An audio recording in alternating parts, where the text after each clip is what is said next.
November 30 வரை கலைஞர் தொலைக்காட்சியில் ஒளிபரப்பாகும் கௌரி பவித்ரா உள்ளம் கொள்ளை போகுதடா இனி எல்லாம் வசந்தமே. இதில் இடையே கேட்கப்படும் கேள்விகளுக்கு சரியான பதில் அனுப்பி வாரம் ஒரு ஸ்கூட்டரும் மற்றும் தினமும் 25 பேருக்கு மிக்ஸி, குக்கர் மற்றும் பட்டுப் புடவைகள் பரிசாக வழங்கப்படும்.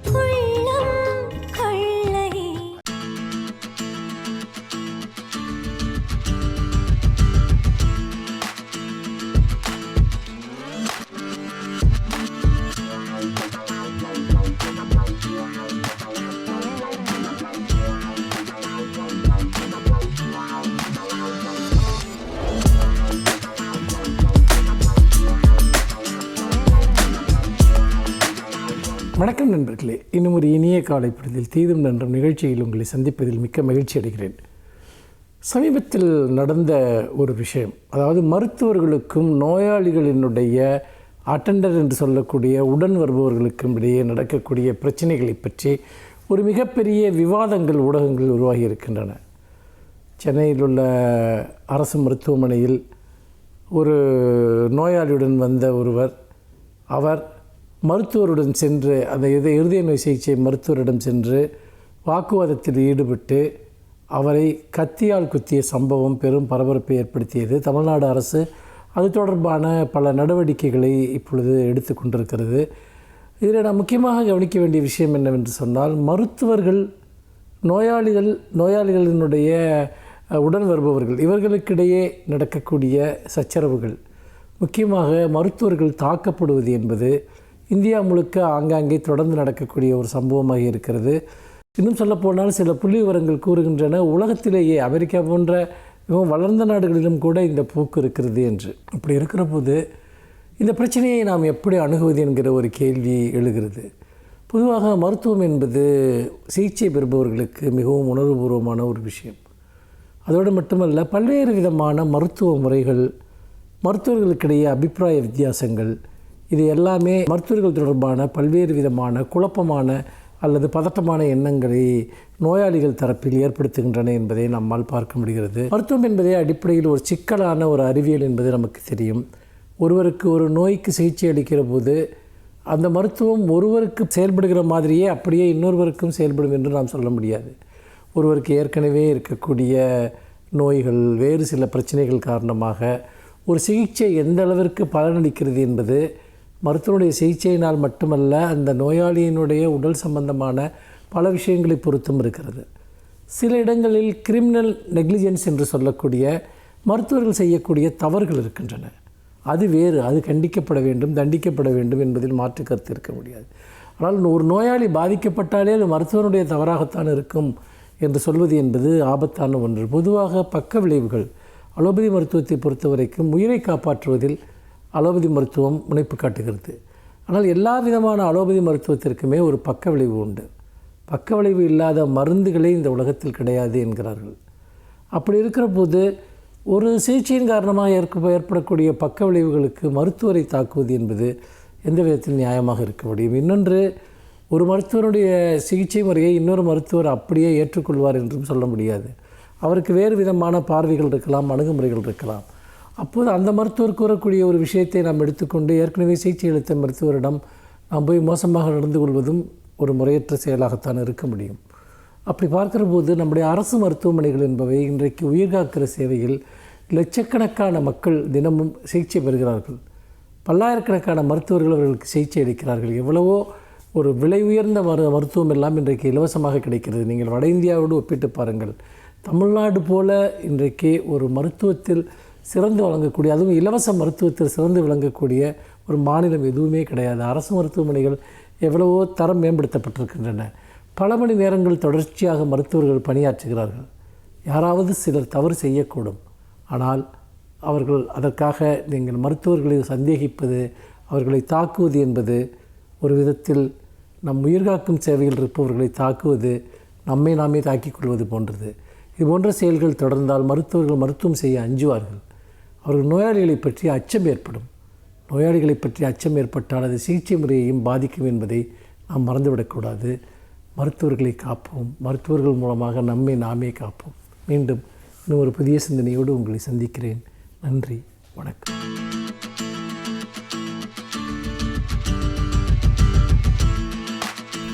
அனைவருக்கும் என் அன்பு வணக்கம். நம் இந்திய வரலாறு கண்ட தியாகிகளிலேயே மிகப்பெரிய தியாகி, மிகுந்த ஒழுங்கும் வாழ்வியல் நெறிகளும் உடையவர், மிகப்பெரிய அறிவாளி என்று இத்தனை பட்டங்களையும் யாராவது ஒருவருக்கு கொடுக்க வேண்டும் என்று சொன்னால் எந்த தயக்கமும் இல்லாமல் வ.உ.சி. அவர்களுக்கு கொடுத்து விடலாம். வ.உ.சியை போல நுட்பமான அறிவு, வ.உ.சியை போன்ற அந்த வாழ்க்கை நெறிகள், வ.உ.சியை போன்ற தியாகி நாம் பார்க்க முடியாது என்று கூறலாம். ஆனால் அவருடைய வாழ்க்கையை நாம் 2 பகுதிகளாக பிரித்து பார்க்க வேண்டியிருக்கிறது. அவர் தனி வாழ்வில் இருந்தபோதும் பொது வாழ்வில் வந்ததற்கு பிறகும். பொது வாழ்வில் வந்ததற்கு பிறகும் கூட 1908 முதல் 14 வரையில் அவர் சிறைச்சாலைக்குள்ளே இருந்தார்.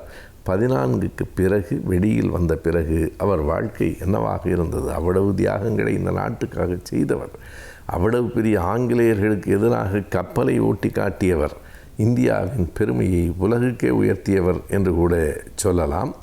ஆனால் அவருடைய பிற்பகுதி வாழ்க்கை மகிழ்ச்சியாக இல்லை. 1914 அவர் வெளியிலே வந்தார். 1936 நவம்பர் 18ஆம் நாள் அவர் மறைந்து போனார்.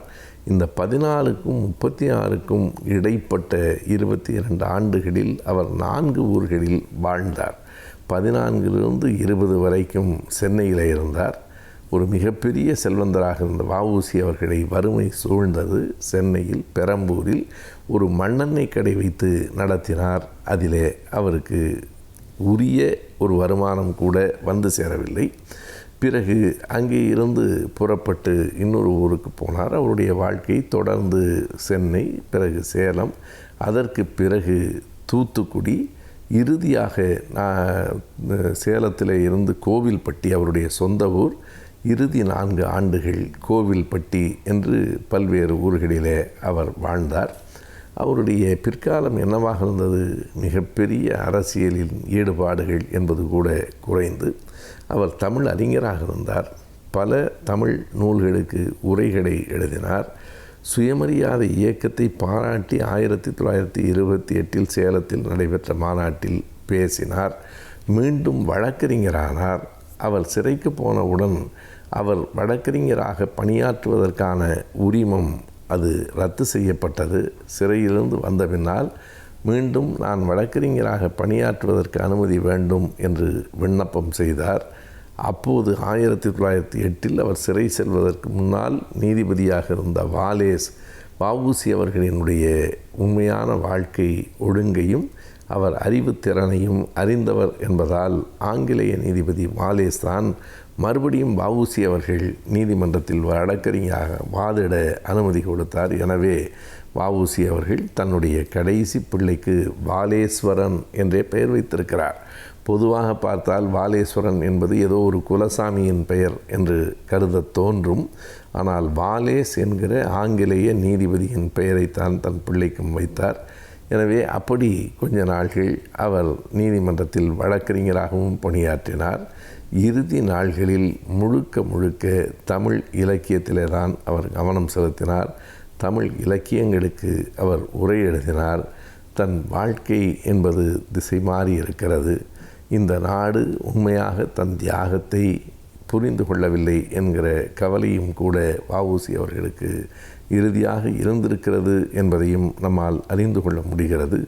அவ்வளவு பெரிய தியாகி ஒரு துயரத்துக்கு உள்ளாகிற வாழ்க்கையை மேற்கொள்ள வேண்டி வந்தது, ஒரு மண்ணெண்ணெய் கடை நடத்த வேண்டி வந்தது என்று சொன்னால் அது வ.உ.சி. அவர்களின் மதிப்புக்கு குறைவானதல்ல, இந்திய தேசத்தின் மதிப்புக்கு குறைவானது என்பதை நாம் புரிந்து கொள்ள வேண்டும்.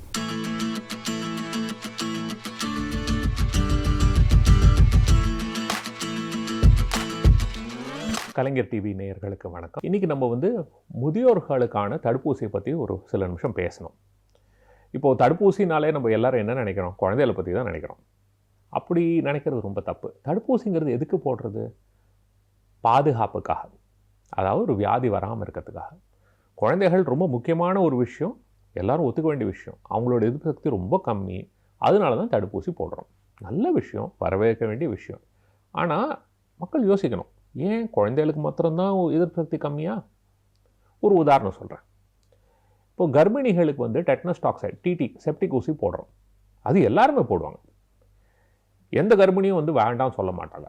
ஆனால் கர்ப்பிணிகளுக்கா டெட்னஸ் வருது, ஏன் போடுறோம்? அது ஒரு 50 வருஷம் பின்னாடி வந்து பார்க்கணும். முக்கால்வாசி டாக்டர்களுக்கே இது ஏன்னு தெரியறதில்ல. ஒரு 50 வருஷம் பின்னாடி போய் பார்த்தா அது ஞாபகம் வரும். அந்த காலத்தில் என்ன ஆகும்னா, கர்ப்பிணிகளுக்கெல்லாம் டெலிவரி ஹாஸ்பிட்டல்லாம் நடக்காது, அங்கங்கே வயல்லே நடக்கும். அப்போ என்ன ஆகும், இந்த தொப்புள் கொடியாக இருக்கிறதுக்கு அவங்ககிட்ட ஸ்டெரைலாக வந்து ஸ்பெஷலாக பிளேடெல்லாம் வச்சுருக்க மாட்டாங்க. அந்த அருவா கத்தி எதாக இருக்கோ அதை வச்சு வெட்டுவாங்க. என்ன ஆகும், டெட்டனஸ் வரும். முக்கியமாக குழந்தை தப்பிக்கிறது ரொம்ப கஷ்டம். சில சமயம் அம்மாவுக்கு ஆபத்தாக முடியறதுக்கு வாய்ப்பு இருக்குது. இது வராமல் இருக்கிறதுக்காக தான் இந்த டிடி இன்ஜெக்ஷன், செப்டிக் இன்ஜெக்ஷன் எல்லா கர்ப்பிணிகளுக்கும் போடணுங்கிறது வந்து ஒரு விதிமுறையாக செஞ்சோம்.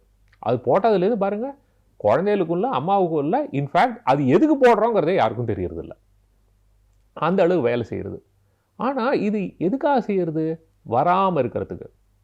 வயசு பொறுத்தது இல்லை, அந்த ரிஸ்க்கை பொறுத்து இருக்குது. யாருக்கு ஆபத்துங்கிறதோ அவங்கள பாதுகாக்கணுங்கிறதுக்காக செய்கிறது. எதுக்காக அவ்வளோ தூரம் சொல்கிறேன்னா, எதிர்ப்பு சக்திங்கிறது வந்து ஒரு சமநிலையில் இருக்கிறது இல்லை. பிறக்கும்போது நம்ம எதிர்ப்பு சக்தி ரொம்ப வீக்காக இருக்குது. ஏன்னா நிறைய கற்றுக்க வேண்டிய விஷயம். வருஷங்கள் ஆக தான் நம்ம எதிர்ப்பு சக்தி ஓரளவுக்கு மெச்சூரிட்டி, அதாவது வளர்ச்சி அடையும். அதுக்கு தான் இந்த தடுப்பூசியெல்லாம் போட்டு அதுக்கு வந்து எஜுகேஷன், அதுக்கு வந்து சொல்லி கொடுக்குறோம். அதே மாதிரி வயசாக அது தானாகவே திரும்ப இறங்க ஆரம்பித்தோம். ஸோ முதியோர்களுக்கும் வந்து எதிர்ப்பு சக்தி குறையிறது சகஜம். இந்த மாதிரி இருக்கும்போது அவங்களுக்கும் இந்த மாதிரி வியாதிகள் வரத்துக்கான வாய்ப்பு ரொம்ப ஜாஸ்தி. ஆனால் அவங்களோட பாதுகாப்பை பற்றி யாருமே பேசுகிறது கிடையாது. இது கொஞ்சம் கவலையான விஷயந்தான். ஏன் இதை சொல்கிறேன், இப்போது நிமோனியா ஊசி வந்து குழந்தைகளுக்கு இப்போ போட போகிறாங்கன்னு சொல்லிட்டு இருக்காங்க, வரவேற்க வேண்டிய விஷயம். ஆனால் இப்போ இந்த நிமோனியா காய்ச்சல்னு பார்க்கும்போது குழந்தைகளுக்கு வரத்துக்கு வாய்ப்பு அதிகம். ஆனால் இதனால் உயிர் சேதங்கிறது ரொம்ப ரொம்ப ரொம்ப ரொம்ப அபூர்வம். இதே நிமோனியா வந்து 65 வயசுக்கு மேலே இருக்கிறவங்கள பார்த்தா அவங்களுக்கும் வாய்ப்பு ரொம்ப அதிகம். ஆனால் அவங்களில் உயிர் சேதம் ரொம்ப ஜாஸ்தி. அதாவது குழந்தைகளுக்கு வந்ததுன்னா உயிர் சேதம் 1% கம்மி. இதுவே முதியோருக்கு வந்தால் மினிமம் 10% உயிர் சேதம், மினிமம் 10%. என்ன தான் ஆன்டிபயோட்டிக் கொடுத்து, என்ன தான் ஐசியூவில் வச்சு, என்ன தான் 5 ஸ்டார் ஹாஸ்பிட்டலில் பார்த்தாலும் மினிமம் குறைஞ்சது 10% மக்களுக்கு இது உயிருக்கு ஆபத்தாக முடியும். அப்போ அவங்கள பாதுகாக்கிறது நம்மளோட கடமை இல்லையா? அதை பற்றியும் சில பேர் நிறைய பேர் யோசிக்கணும். இதில் நிறைய விஷயங்கள் இருக்குது. இது அந்த வியாதிங்கிறது மாத்திரம் இல்லை. இப்போது எல்லோரும் இப்போது மருத்துவ ரீதியாக எங்களுக்கு என்ன புரிஞ்சிருக்குன்னா, இந்த ஃப்ளூ வியாதியோ இல்லை நிமோனியா வியாதியோ வந்ததுன்னா ஒரு அவ்வளோ தாக்கம் தேவையில்லை. ஒரு லைட்டாக வந்தால் கூட அதை தாண்டி அதை பின்னாடியே வந்து இருதயத்தில் பிரச்சனை வரதுக்கு வாய்ப்பு இருக்குது. அதாவது ஹார்ட் அட்டாக், மாரடைப்பு வரதுக்கு வாய்ப்பு இருக்குது, லக்வான் வரதுக்கு வாய்ப்பு இருக்குது, ஹார்ட் ஃபெயிலியர், அதாவது இருதய பம்பிங் குறையிறதுக்கான வாய்ப்புகள், இந்த மாதிரி நிறைய பிரச்சனைகள் வரதுக்கு வாய்ப்பு இருக்குது. அதனால் இந்த தடுப்பூசிகள் போட்டால் அதெல்லாம் குறைக்கிறதுக்கு வாய்ப்பு உண்டு அப்படிங்கிற ஒரு நம்பிக்கை. அதனால தான் இப்போ நிறையா சொசைட்டின்னு சொல்லுவாங்க, அதாவது heart failure society, critical care society, அந்த மாதிரி அவங்க வந்து கைட்லைன் கொடுப்பாங்க. அதாவது இந்த மாதிரி செஞ்சால் நல்ல விஷயம் அப்படின்னு. அவங்க எல்லாருமே என்ன சொல்கிறாங்கன்னா, முதியோர்களுக்கு தடுப்பூசி போடுறது ரொம்ப ரொம்ப முக்கியம். இதனால் தேவையில்லாத உயிர் சேதத்தை குறைக்க முடியும், தேவையில்லாத பிற பிரச்சனைகளையும் குறைக்கிறதுக்கு வாய்ப்பு இருக்குது. அதாவது லக்வான்லேருந்து மாரடைப்புலேருந்து நிறையா விஷயத்தை குறைக்க முடியும்னு ஒரு நம்பிக்கை. முக்கியமாக எல்லாருக்குமே தெரிஞ்ச விஷயம், ஒரு முதியோருக்கு வந்து ஹாஸ்பிட்டலில் போய் சேர்ந்தால் அவங்க படுற அவஸ்தை எல்லாருக்குமே தெரியுமே. ஏன்னா ஹாஸ்பிட்டல் போய் சேர்ந்தால் ஒரு வியாதிக்காக போய் சேருவாங்க, பல வியாதிகள் வந்து சேரும். கீழே விழுந்து இடுப்பு உடையும், ரத்த கட்டி வரும், மூளையில் ஏதாவது பிரச்சனை வரும், இந்த மாதிரி எத்தனையோ பிரச்சனைகள் வரதுக்கு வாய்ப்பு இருக்குது. ஸோ கூடுமான வரைக்கும் நம்ம ஆஸ்பத்திரி போகாமல் நம்ம பாதுகாத்துக்கு தான் ரொம்ப ரொம்ப முக்கியம். அதில் தடுப்பூசியும் ஒரு முக்கியமான ஒரு பாகமாகும். ஸோ என்ன சொல்ல வரேன்னா, 65 வயசு ஆயிடுத்துனாலே நம்ம நிறையா தடுப்பூசியை பற்றி யோசிக்க வேண்டியது இருக்குது. இதில் முக்கியமாக வந்து இந்த இன்ஃப்ளூயன்ஸா தடுப்பூசி தான் ரொம்ப எல்லா நாட்டிலையுமே முக்கியம்னு சொல்கிற விஷயம். ரெண்டாவது வந்து இந்த நிமோனியா ஊசி. இந்த நிமோனியா ஊசி வாழ்க்கையில் ஒரு தடவை தான், அது ரொம்ப ஈஸி. ஆனால் இந்த ஃப்ளூ ஊசி வந்து வருஷத்துக்கு ஒரு தடவை. ஏன்னா இந்த ஃப்ளூங்கிறது வந்து வருஷம் மாறுறதுனால அதுக்கு தகுந்த மாதிரி ஊசியும் மாறும். வருஷம் போடுறது ரொம்ப நல்லது. இதில் சைடு எஃபெக்ட்னு ஒன்றும் பெரிய விஷயமே கிடையாது, ரொம்ப ஈஸியானது. கர்ப்பிணிகளுக்கே கொடுக்குறோம், அந்த மாதிரி இருக்கும்போது ஏன் கவலைப்படணும்? சின்ன சின்ன குழந்தைகளுக்கும் கொடுக்குறோம், அதனால் இதை பற்றி கவலைப்படவே வேண்டாம். இது நல்ல ஒரு எஃபெக்ட், அதாவது இதனால் பயன் நிறையா இருக்குது. இதை பற்றி தேவையில்லாமல் யோசிக்கக்கூடாது. இதை தவிர மற்ற சில பேருக்கும் இதை பற்றியெல்லாம் யோசிக்கணும். என்ன, ஏற்கனவே உடலில் வந்து சில வியாதிகள் இருக்கிறவங்க, அதாவது சிறுநீரக பிரச்சனை இருக்கிறவங்களுக்கு எதிர்ப்பு சக்தி கொஞ்சம் பிரச்சனை தான். அவங்களுக்கு அடிக்கடி பல இன்ஃபெக்ஷன் வரதுக்கு வாய்ப்பு இருக்குது. அதே மாதிரி இருதய வியாதி இருக்கிறவங்க, நுரையீரலில் பிரச்சனை இருக்கிறவங்க, ஈரலில் பிரச்சனை இருக்கிறவங்க, இப்போது கல்லீரல் மண்ணீரல் அந்த மாதிரி வியாதிகள் ஏதாவது இருந்ததுன்னா, இந்த மாதிரி இல்லை எதிர்ப்பு சக்தி கம்மியாக இருந்ததுன்னா, கேன்சர் வைத்தியம், ஸ்டீராய்டு வைத்தியம், எய்ட்ஸ் வியாதி, இந்த மாதிரி வியாதிகள் இருந்தாலுமே எதிர்ப்பு சக்தி கொஞ்சம் மற்றவங்களோட கொஞ்சம் கம்மி தான். இந்த மாதிரி மக்களுக்கு வந்து இந்த மாதிரி தடுப்பூசி போடுறதுங்கிறது ரொம்ப நல்ல விஷயம். பிற்காலத்தில் பிரச்சனை வராமல் பாதுகாக்கலாம். இப்போது இந்த பிரச்சனை வந்தால் நம்ம ட்ரீட்மெண்ட் எடுக்கலாமே, இதுக்கெல்லாம் வைத்தியம் இருக்கேன்னு நிறைய பேர் சொல்கிறாங்க. ஆனால் ஒன்று ஞாபகம் வச்சுங்க, வருமுன் காப்போம் தான் நல்லது. வந்த பின் நம்ம அவஸ்தைப்படுவோம், வைத்தியம் பண்ணுவோம்னா தடுப்பூசியோட விலை எங்கே, ஒரு வியாதியோட வைத்தியத்தோட விலை எங்கே? ரெண்டாவது, என்ன தான் பர்ஃபெக்ட் வைத்தியம் பண்ணாலும் நான் சொன்ன மாதிரி ஒவ்வொரு வியாதியிலும் ஓரளவுக்கு உயிர் சேதம் இருக்குது. அதை குறைக்க முடியாது. அதை குறைக்கணும்னா அதுக்கு ஒரே வழி வராமல் பார்த்துக்கிறதுக்கு தான். ஸோ இப்போ வீட்டில் வந்து நீங்கள் எவ்வளோக்கு எவ்வளோ குழந்தையெல்லாம் நீங்கள் வந்து பாதுகாப்பாக பார்த்துக்கிறீங்களோ, அவங்களுக்கு வந்து தடுப்பூசியெல்லாம் போட்டு அவங்க உடம்பை நன்னா பார்த்துக்கிறீங்களோ, அதே மாதிரி உங்கள் வீட்டில் இருக்கிற முதியோரையும் கொஞ்சம் கவனிக்கிறது ரொம்ப நல்ல விஷயம். அவங்களுக்கு இதுக்கு தகுந்த மாதிரியான தடுப்பூசிகள்லாம் போட்டு அவங்களோட ஆரோக்கியத்தையும் நம்ம நன்னா கவனிச்சுட்டோம்னா அவங்க வந்து மேற்கொண்டு யார் மேலேயும் பாரமாக இல்லாமல் ஒரு சுதந்திரமாக இருக்கிறதுக்கு ஒரு நல்ல வாய்ப்பு இருக்குது. இது பொதுமக்கள் எல்லாரும் உணரணும். நன்றி, வணக்கம்.